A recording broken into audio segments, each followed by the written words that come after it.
सुप्रभातम विद्यार्थी मित्रों, नमस्कार। गया लेक्चरनी अंदर આપણે અભ્યાસ 6 વ્યાકરણમાં અભ્યાસ 6 સંધિ એ આપણે જોયું।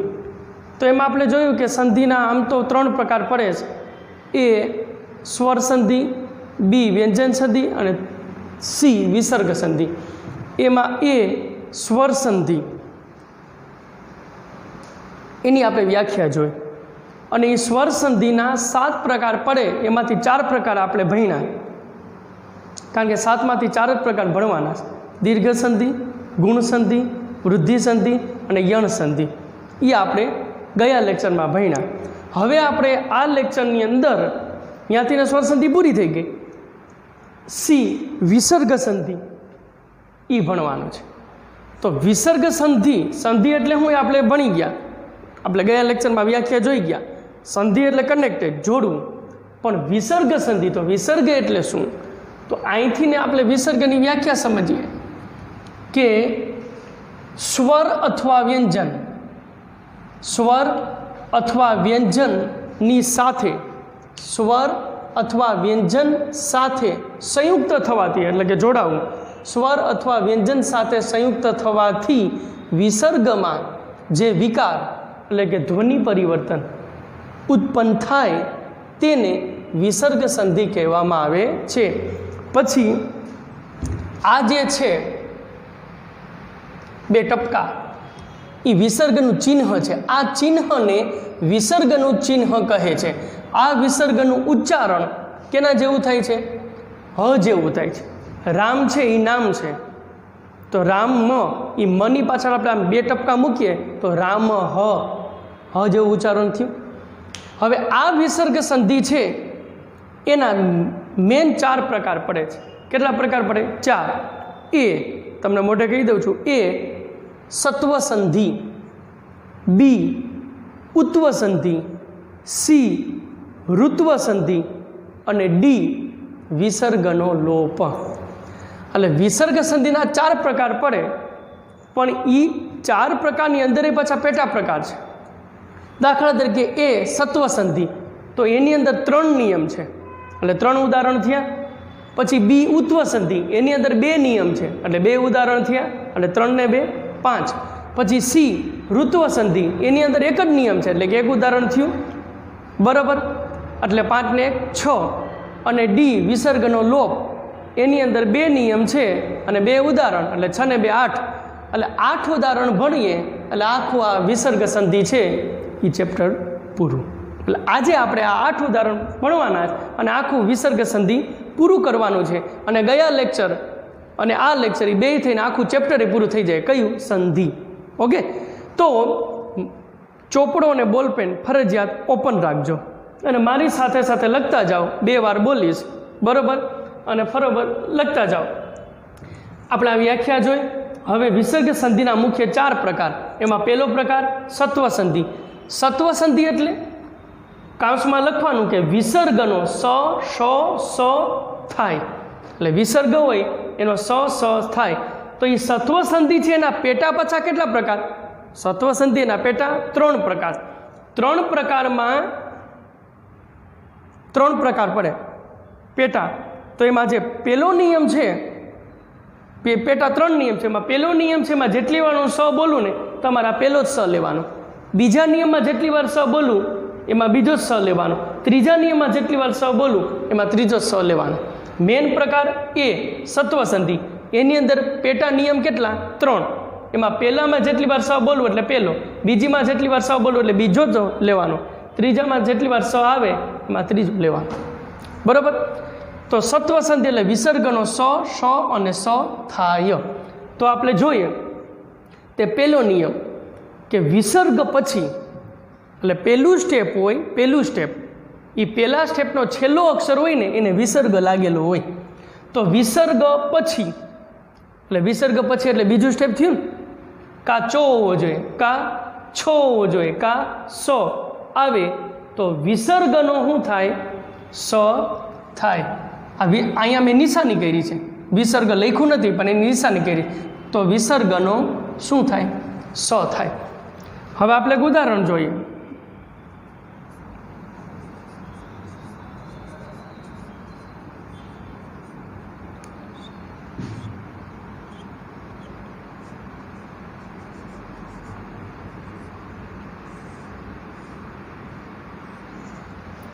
યુધિષ્ઠિરા દયશ્ચ આવું ઉદાહરણ છે. હવે આવું આપણે લઈ આવવાનું છે. તો એ પહેલાં આપણે શું કરવાનું છે?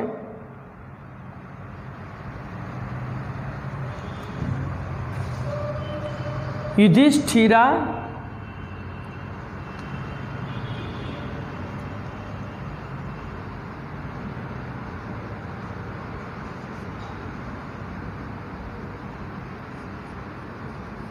આમ છે. મેં જવાબ લખી નાખ્યો, પણ આપણે એ જવાબ લઈ આવવાનો છે.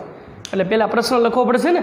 યુધિષ્ઠિરા દયઃ વત્તા ચ. હવે નિયમ શું કહે છે કે વિસર્ગ પછી, એટલે વિસર્ગ ક્યાં છે? અહીંયા છે.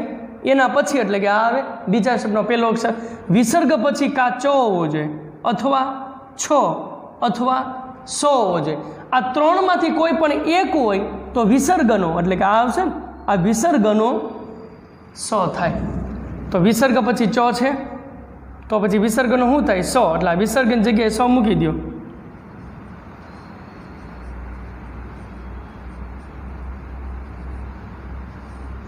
હવે આ વિસર્ગની જગ્યાએ શું મૂકી દેવાનું? સ ખોડો પ્લસ અહીંયા ચ, તો એમ નંબર રહે. સની સામે સ્વર હોય તો સ આખો થાય ને, પણ આ તો વ્યંજન છે એટલે સ આખો નહીં થાય, પણ જોડાઈ જાય.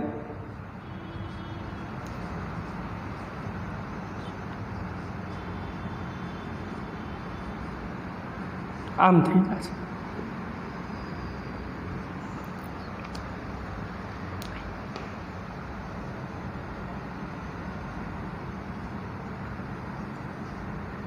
લ્યો, આ એનું ઉદાહરણ થશે.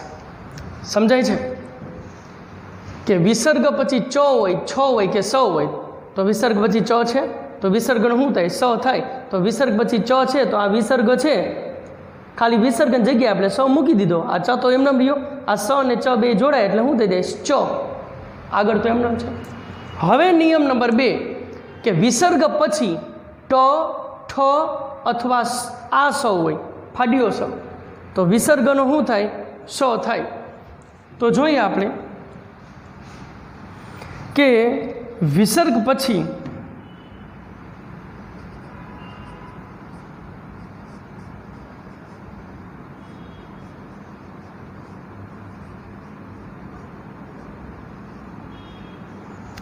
રામઃ વત્તા ટીકતે. હવે ટીકતે એક પ્રત્યય છે. હવે રામઃ તો એને શું કીધું? વિસર્ગ પછી કા ટ હોવો જોઈએ, કા ઠ હોવો જોઈએ, કા સ હોવો જોઈએ. તો વિસર્ગ પછી ટ છે, તો કે હા, તો વિસર્ગનું શું થાય? આ સ થશે.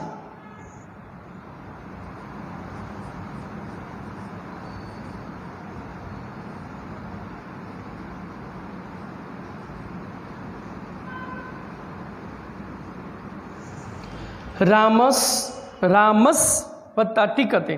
હવે આ સની સામે સ્વર હોય તો સ આખો થાય ને, પણ આ તો વ્યંજન છે એટલે એમાં થાય શું? આ દીર્ઘાય છે ને એની રસવાઈ થઈ જાય. આ દીર્ઘાય છે એની રસવાઈ થઈ જાય. આ સ અડધો અને એમાં ટ જોડી જાય.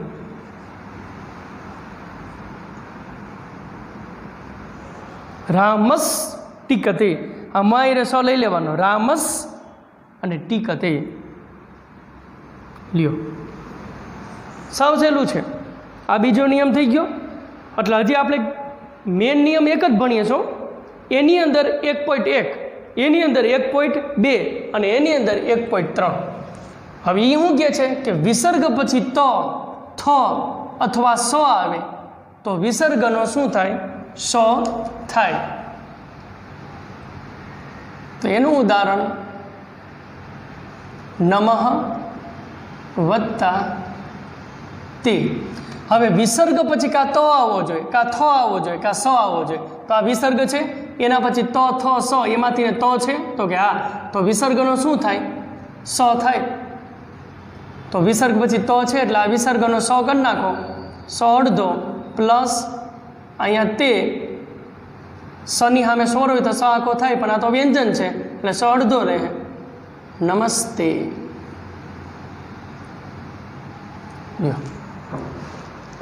આ 3 નિયમ પૂરા થઈ ગયા. બરાબર.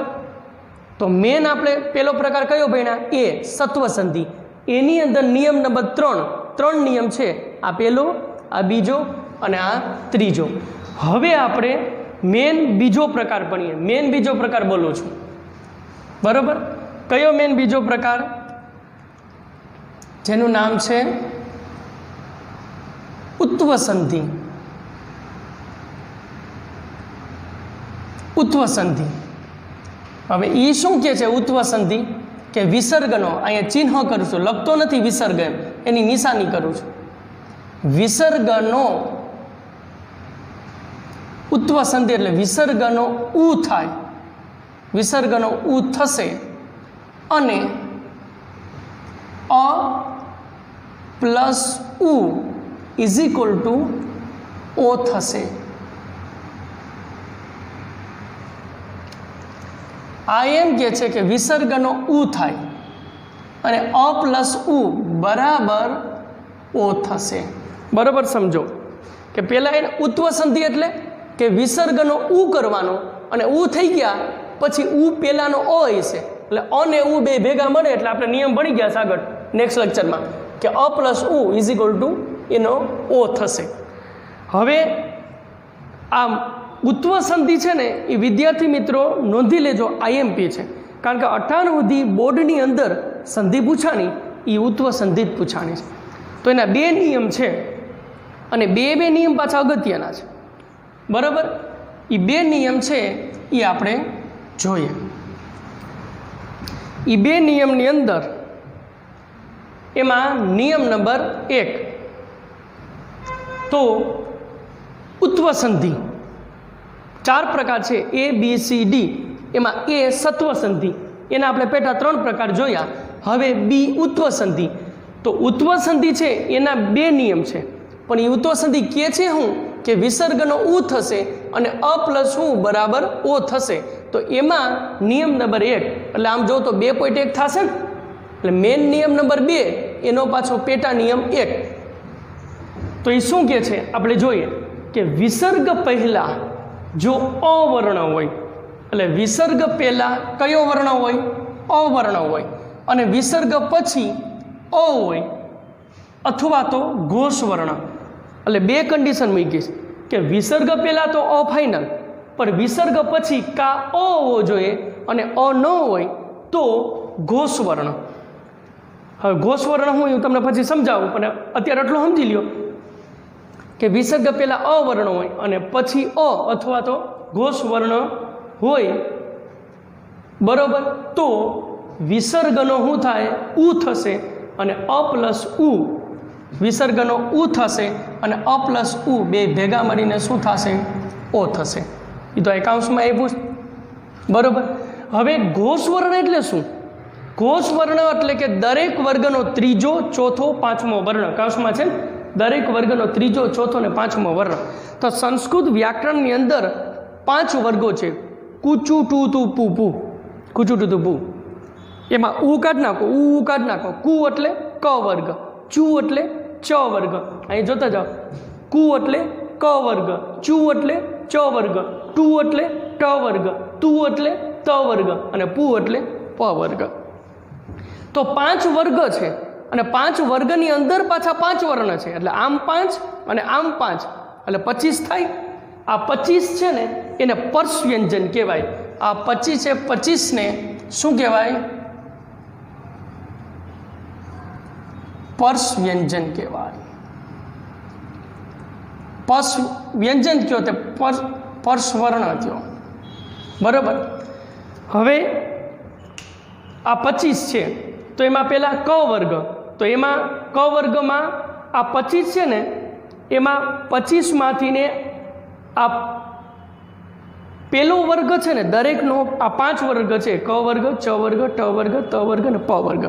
એટલે આમ 5 થયા, આમ 5 થયા, બરાબર? એટલે 25 થયા. એમાં દરેકનો પહેલો અક્ષર છે ને એટલે કે પહેલી હારે આવે ને, પહેલો અક્ષર છે એને વર્ગ કહેવાય. એટલે કોઈ કેમ કે વર્ગ કેટલા? તો કે 5. ક વર્ગ, ચ વર્ગ, ટ વર્ગ, ત વર્ગ અને પ વર્ગ. એટલે દરેકનો પહેલો અક્ષર છે એને વર્ગ કહેવાય અને દરેકનો 5મો અક્ષર એટલે છેલ્લી હારે આવે ને એને અનુનાસિક કહેવાય.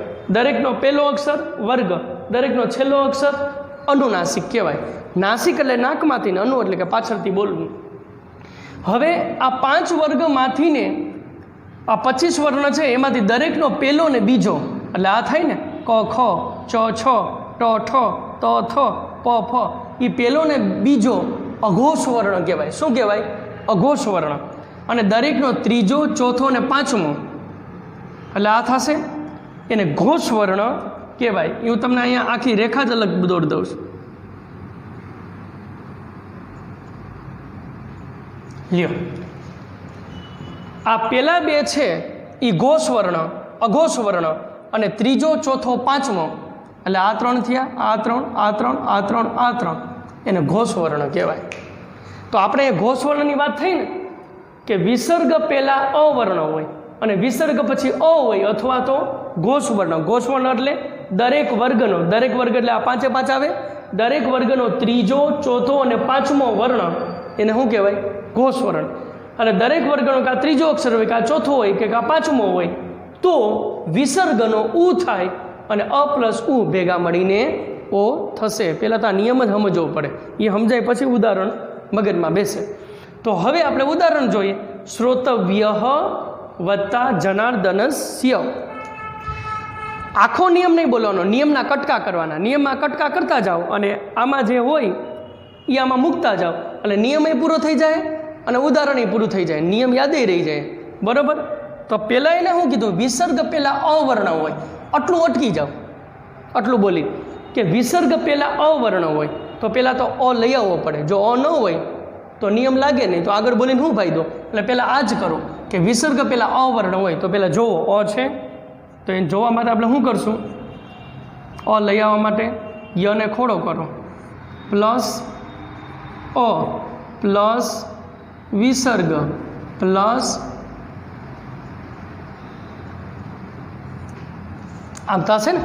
તો હવે તમે જુઓ અહીંયા વિસર્ગ પહેલાં અવર્ણ છે કારણ કે યમાંથી છૂટો પડ્યો તો વિસર્ગ પહેલાં અવર્ણ છે તો કે હા. તો હવે આગળ વધો. વિસર્ગ પછી પછી એટલે બીજા શબ્દનો પહેલો અક્ષર આવે ને, બીજા શબ્દનો પહેલો અક્ષર એટલે કે આ થાય. હવે વિસર્ગ પહેલાં અવર્ણ હોય તો કે છે, વિસર્ગ પછી પછી એટલે કે અહીંયા આવે. કા અવર્ણ હોય અ છે તો કે નહીં, તો બીજું શું હોવું જોઈએ? ઘોષ વર્ણ.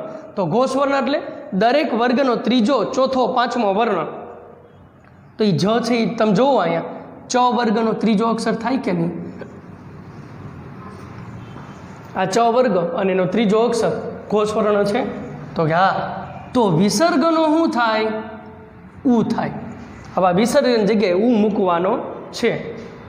તો શું કરશું આપણે? પહેલાં શ્રોતવ્ય પ્લસ આ અ તો એમ નમ રહીએ, આ વિસર્ગની જગ્યાએ શું મૂકી દેવાનું? ઉ. અને આ તો એની કોપી જ લાગશે. થઈ ગયું. હવે આ અ પ્લસ ઉ છે ને નિયમમાં અ પ્લસ ઉ ભેગા મળીને શું થાય? ઓ. તો અહીં કરી નાખો ઓ. ઈ ઓ છે એને અહીંયા જોડી દો યમાં તો શું થશે? શ્રોતવ્યો. આ તો એમ નામ આવશે.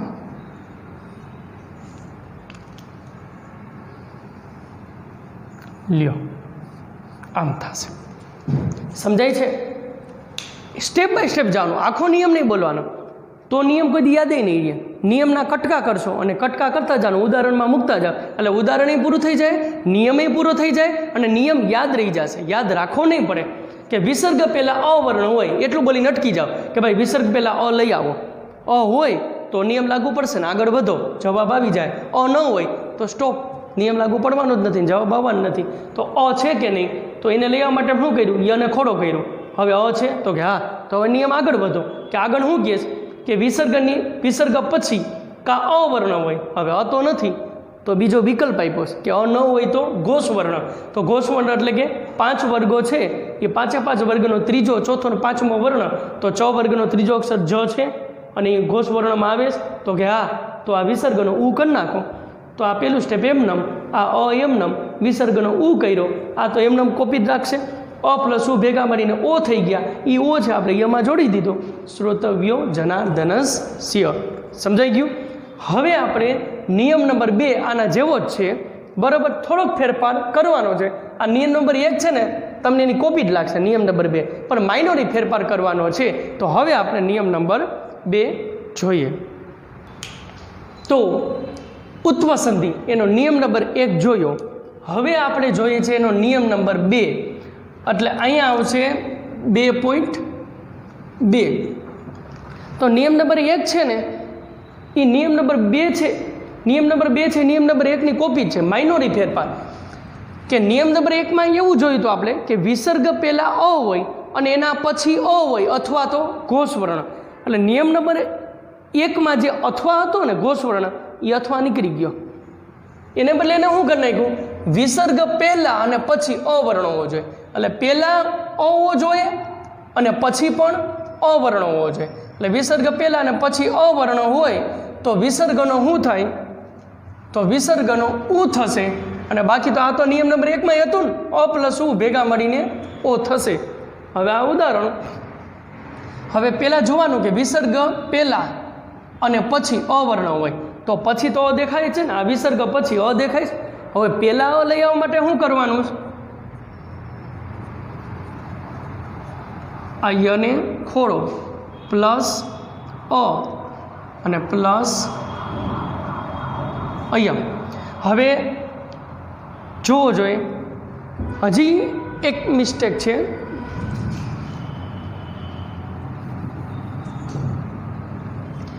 અહીંયા વિસર્ગ આવશે ને,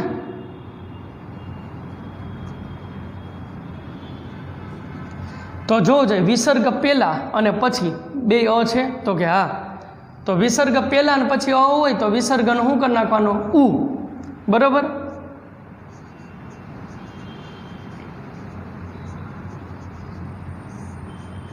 અ પ્લસ આ વિસર્ગનો શું થઈ જશે, ઉ પ્લસ અયમ. આટલું થઈ ગયું. હવે અ પ્લસ ઉ ભેગા મળીને શું થશે, ઓ.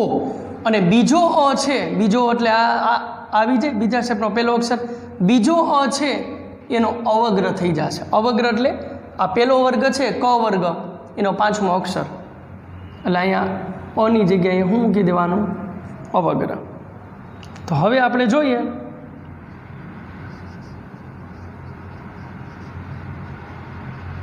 આ યમાં ઓ પડી જાય તો શું થાય, યો. અને આ અની જગ્યાએ અવગ્ર મૂકી દઉં.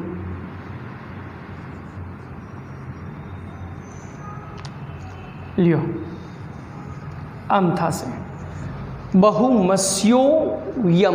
બહુમસ્યો યમ, એ ડ ન બોલાય, એ અવગ્ર છે. લ્યો, આ 2 નિયમ હતા.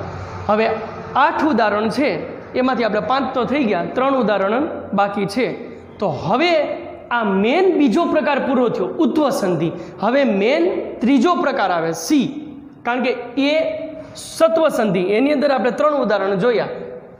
બી ઉત્વ સંધિ, એની અંદર આપણે 2 ઉદાહરણ જોયા. એટલે 5, 8 ઉદાહરણ છે. સીમાં 1 જ ઉદાહરણ અને ડીમાં 2, એટલે 8 થઈ ગયા. તો હવે આપણે મેન સી જોશું. હવે આપણે જોઈએ કે એ સત્વ સંધિ, એના 3 ઉદાહરણ થયા. બી ઉત્વ સંધિના 2 ઉદાહરણ થયા. હવે સી ઋત્વ સંધિ. તો વિસર્ગનો, આ એનો નિશાની છે, વિસર્ગનો ર થાય. તો એમાં આમ તો ત્રીજો પોઈન્ટ છે, એટલે 3.1 નિયમ નંબર 1 એક જ નિયમ છે કે વિસર્ગ પહેલાં અ કે આ છોડીને, એનો મિનિંગ વિસર્ગ પહેલાં અય ન હોવો જોઈએ અને આઈ ન હોવો જોઈએ. એને કન્ડિશન મૂકીશ કે વિસર્ગ પહેલાં અય નહીં અને આઈ નહીં, એ સિવાયનો કોઈ પણ સ્વર હોય, પણ સ્વર જ, વ્યંજન નહીં. વિસર્ગ પહેલાં અ કે આને છોડીને કોઈ પણ સ્વર હોય અને તેના પછી પણ, એટલે એની સામે કોઈ સ્વર હોય અથવા તો ઘોષવર્ણ. ઘોષવર્ણ તમને ખબર જ છે, આપણે ભણી ગયા કે દરેક વર્ગનો 3જો, 4થો અને 5મો અક્ષર, બરાબર. ઘોષવર્ણ હોય તો વિસર્ગનો, આ વિસર્ગનો શું થશે, ર થશે.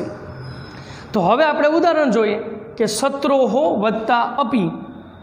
તો એને શું કીધું કે વિસર્ગ પહેલાં અ કે આને છોડીને, તો વિસર્ગ પહેલાં અય ન હોવો જોઈએ ને આઈ ન હોવો જોઈએ. તો એ તો ખોડો કરીએ તો ખબર પડે ને. આ 3 ખોડો કરો, એમાંથી હું છૂટું પડ્યું, ઓ. Plus વિસર્ગ plus અપી. તો હવે જોવું જોઈએ કે વિસર્ગ પહેલાં અ કે આ સિવાયનો, તો અય ન હોવો જોઈએ ને આઈ ન હોવો જોઈએ, નથી ને, ઓ છે. સિવાયનો કોઈ પણ સ્વર હોય તો સ્વર છે, તો કે હા. અને એની સામે પણ કોઈ પણ સ્વર હોય અથવા ગોસ્વર્ણ હોય, એટલે બીજો અક્ષર થયો. અહીંયા સ્વર છે એટલે ગોસ્વર્ણની કાંઈ જરૂર નથી. તો એની સામે કા સ્વર હોય કા ગોસ્વર્ણ હોય તો વિસર્ગનો શું થાય? ર થાય.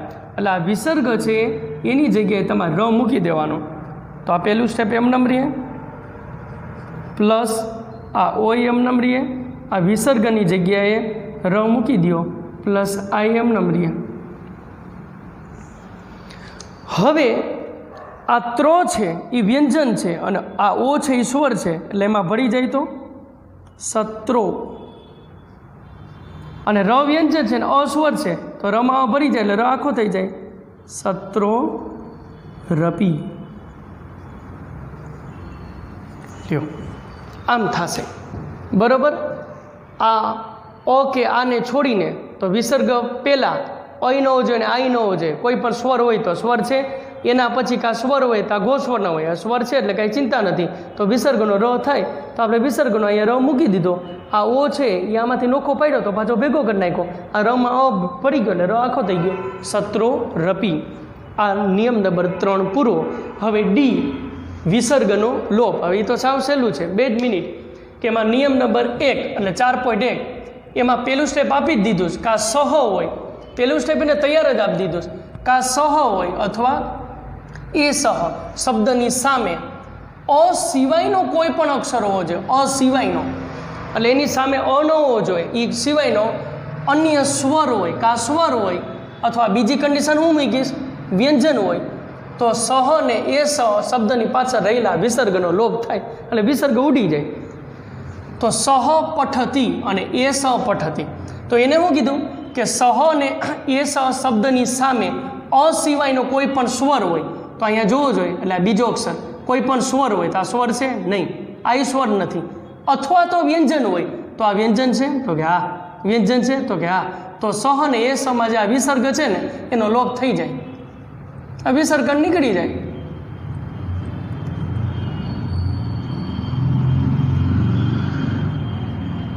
આમ થઈ જાય સ પઠતી એ સ ગુરુહુ. હવે નિયમ નંબર 2 4.2 વિસર્ગ પહેલાં આ હોય, બરાબર, અને વિસર્ગ પછી સ્વર હોય અથવા ગોસ્વર્ણ, ત્રીજો ચોથો ને પાંચમો અક્ષર એ છે, બરાબર, હોય તો વિસર્ગનો લોપ થાય. તો વિસર્ગ પહેલાં આ હોય તો આને લઈ આવવા માટે આપણે શું કરશું?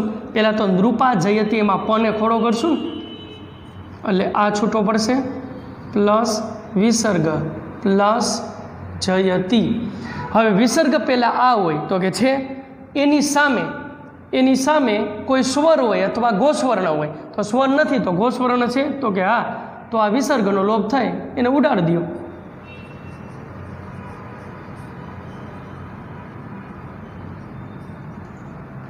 લ્યો અહીંથી ને વિસર્ગ આપણે મેન હતું ને સી એ સ્વર સંધિ, બી વ્યંજન અને સી વિસર્ગ, એ આખો વિસર્ગ ચેપ્ટર પૂરું. અને આમ જોવો તો આપણો અભ્યાસ 5 અભ્યાસ 6 સંધિ છે એ પણ પૂરું, બરાબર. તો આટલું અહીંથી ને આપણે આખું આ સંધિ ચેપ્ટર પૂરું થયું. અને હવે પછી નેક્સ્ટ લેક્ચરમાં, બરાબર, આપણે કાં તો એક ટેક્સ્ટ બુકનું એક કાવ્ય લઈ લેવું, એક 7મું કાવ્ય બાકી છે, બરાબર, અને કાં તો એક વ્યાકરણનો ટોપિક લેશું.